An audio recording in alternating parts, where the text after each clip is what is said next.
ជាបឋមខ្ញុំបាទពុំសិង្ហហេងសូមគ្រប់សម្ដេចឯកឧត្តមលោកជំទាវលោកស្រីនាងកញ្ញាព្រមទាំងប្រិយមិត្តដែលបានតាមដានស្ដាប់និងទស្សនាព័ត៌មានចេញពីការចុះផ្សាយរបស់ Page Win News, TikTok Win News និង YouTube Win News ថ្ងៃនេះផងដែរខ្ញុំបាទមានកិត្តិយសសូមជម្រាបជូននូវព័ត៌មានជាតិនិងអន្តរជាតិដែលមានជាបន្តបន្ទាប់ដូចតទៅព័ត៌មានជាតិគម្រោងពង្រីកនិងលើកកម្រិតផ្លូវជាតិលេខ7ស្គុនក្រុងកំពង់ចាមជា4គន្លងសម្រាប់បានលទ្ធផលការងារជិត 90% ហើយគិតត្រឹមខែមីនាឆ្នាំ2026នេះ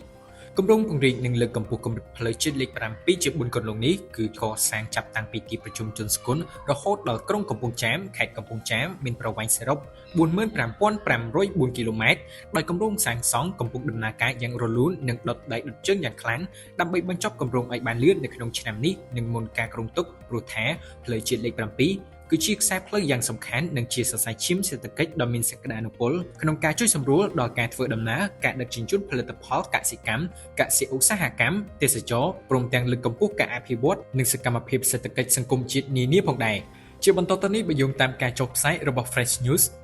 ស្នងការដ្ឋាននគរបាលរាជធានីភ្នំពេញបញ្ជាក់ពីចំណាត់ការតាមច្បាប់ករណីគ្រោះថ្នាក់ចរាចរណ៍រថយន្តបុកក្មេងជំទង់ម្នាក់នៅក្នុងខណ្ឌឫស្សីកែវអ្នកបើកបររថយន្តជាមនុស្សស្រីរីឯកូនអភិបាលរងកងមាសជាអ្នករួមដំណើរ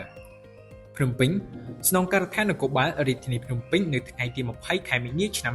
2026បានបញ្ជាក់ពីចំណាត់ការតាមច្បាប់ករណីគ្រោះថ្នាក់ចរាចរណ៍រថយន្តបុកក្មេងជំទង់ម្នាក់នៅខណ្ឌឫស្សីកែវបណ្ដាលឲ្យរងរបួសធ្ងន់សមត្ថកិច្ចកំពុងបន្តអង្កេតស្រាវជ្រាវតាមជំនាញបច្ចេកទេសក្នុងគោលដៅសុក្រឹតភាពនៃការទទួលខុសត្រូវក្នុងនាមជាអ្នកបើកបរបង្កហេតុបើតាមការបញ្ជាក់របស់ក្រុមប្រតិបត្តិកម្មរហ័សនៃស្នងការដ្ឋាននគរបាលរាជធានីភ្នំពេញបានដកស្រង់ចម្លើយសារភាពរបស់ភាគីរថយន្តបានបញ្ជាក់ថាអ្នកបើករថយន្តជាមនុស្សស្រីរីឯបុរសម្នាក់ទៀតដែលមានអាការៈស្រវឹងជាអ្នករួមដំណើរសម្រាប់បុរសម្នាក់នេះមានឈ្មោះសាមីនវុធារិទ្ធត្រូវបានគេដឹងថាជាកូនប្រុសអភិបាលស្រុកកងមាសខេត្តកំពង់ចាមរបាយការណ៍របស់ស្នងការដ្ឋាននគរបាលរាជធានីភ្នំពេញបានបញ្ជាក់ថាចំពោះករណីបញ្ហាគ្រោះថ្នាក់ចរាចរណ៍នៅសង្កាត់គីឡូម៉ែត្រលេខ6ខណ្ឌឫស្សីកែវកាលពីយប់ថ្ងៃទី18ខែមីនាឆ្នាំ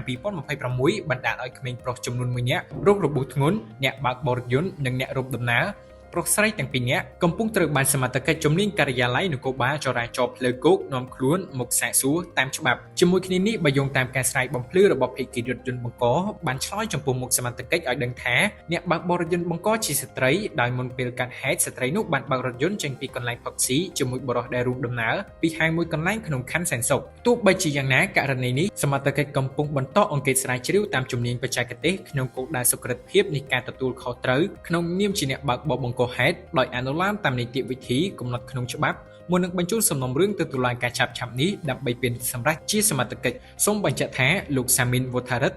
ជាមន្ត្រីសាលាស្រុកកងមាសត្រូវបានប្រជាពលរដ្ឋនៅកន្លែងកាត់ហេតុព្រួតវីបណ្ដាលឲ្យបែកក្បាលព្រោះខឹងថាបរិសុទ្ធរូបនេះបានបោះពីសម្ដីថាបើងាប់សង$20,000រថយន្តបុកជាមួយម៉ូតូ Mark Forting ពាក់ស្លាកលេខកម្ពុជា P.YEAN.7 និងម៉ូតូ Honda Today ពាក់ស្លាកលេខភ្នំពេញ 1J4604 គូបញ្ជាក់ផងដែរថាក្មេងប្រុសម្នាក់រងរបួសធ្ងន់បានបញ្ជូនទៅកាន់មន្ទីរពេទ្យគន្ធបុប្ផាព័ត៌មានអន្តរជាតិដោយយោងតាមការចុះផ្សាយរបស់ CNA អ្នកស្រីកាតាឈីរបស់ជប៉ុនពង្រឹងចំណងមិត្តភាពអាមេរិកងាកចេញពីសម្ពាធក្នុងការពិភាក្សាជាមួយលោកត្រាំក្រុមអ្នកសង្កេតការណ៍បាននិយាយថានាយករដ្ឋមន្ត្រីជប៉ុនសេនីកាតាឈីបានធ្វើឲ្យមានតុល្យភាពយ៉ាងប្រុងប្រយ័ត្ននៅក្នុងកិច្ចប្រជុំនៅសេតវិមានរបស់លោកស្រីជាមួយប្រធានាធិបតីសហរដ្ឋអាមេរិកលោក Donald Trump កាលពីថ្ងៃប្រហ័សទី19ខែមីនាដោយបានងាកចេញពីសម្ពាធសាធារណៈលើការគ្រប់គ្រងផ្នែកយោធានៅមជ្ឈមបូព៌ាខណៈពេលដែលពង្រឹងសម្ព័ន្ធភាពអាមេរិកជប៉ុននៅប៉ុន្មានថ្ងៃបន្ទាប់ពីការជំរុញសម្ព័ន្ធមិត្តរួមទាំងប្រទេសជប៉ុនដើម្បីជួយធានាដល់ច្រកសមុទ្រ Hormuz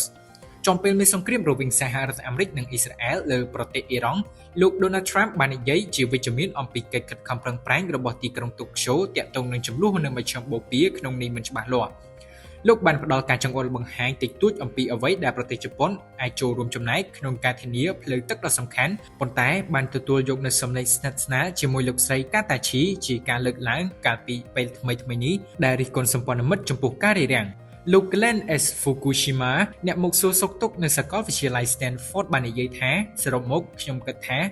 កិច្ចប្រជុំបានដំណើរការទៅក៏ដូចជាការរំពឹងទុកពីភាគីជប៉ុន លោកបានប្រាប់ CNA របស់ Asia First ថាមានការព្រួយបារម្ភពិតប្រាកដជាពិសេសនៅក្នុងប្រទេសជប៉ុនដែលលោក Donald Trump នឹងលើកឡើងពីបញ្ហាដែលជប៉ុនបញ្ជូនការគាំទ្រផ្នែកយោធាសម្រាប់ច្រកសមុទ្រ Hormuz ដូច្នេះលោកស្រី Katachi អាចផ្ដោតលើសារៈសំខាន់នៃសម្ព័ន្ធភាពអាមេរិកជប៉ុននិងសារៈសំខាន់នៃសន្តិសុខសេដ្ឋកិច្ចនិងកិច្ចសហប្រតិបត្តិការរវាងប្រទេសទាំងពីរការកោតសម្គាល់នេះបានធ្វើឡើងជាការឆ្លើយតបទៅនឹងអ្នកសារព័ត៌មានជប៉ុនម្នាក់ដែលបានសួរថាហេតុអ្វីបានជាសម្ព័ន្ធមិត្តមិនត្រូវបានគេជូនដំណឹងមុនការវាយប្រហារលើអ៊ីរ៉ង់ជាមួយនឹងការភ្ញាក់ផ្អើលលោក Trump បានលើកឡើងពីការវាយប្រហាររបស់ប្រទេសជប៉ុនលើកងទ័ពនាវាប៉ាស៊ីហ្វិករបស់សហរដ្ឋអាមេរិកនៅកំពង់ផែ Pearl Harbor កាលពីថ្ងៃទី7 ខែធ្នូឆ្នាំ1941ដែលបានជំរុញឲ្យសហរដ្ឋអាមេរិកចូលក្នុងសង្គ្រាមលោកលើកទី2គូបញ្ជាក់ផងដែរថាសម្រាប់ទីក្រុងតូក្យូគោលបំណងសំខាន់មួយនៃកិច្ចប្រជុំកាលពីថ្ងៃព្រហស្បតិ៍គឺដើម្បីបញ្ជាក់ឡើងវិញនូវសម្ព័ន្ធភាពសន្តិសុខរបស់ខ្លួនជាមួយទីក្រុង Washington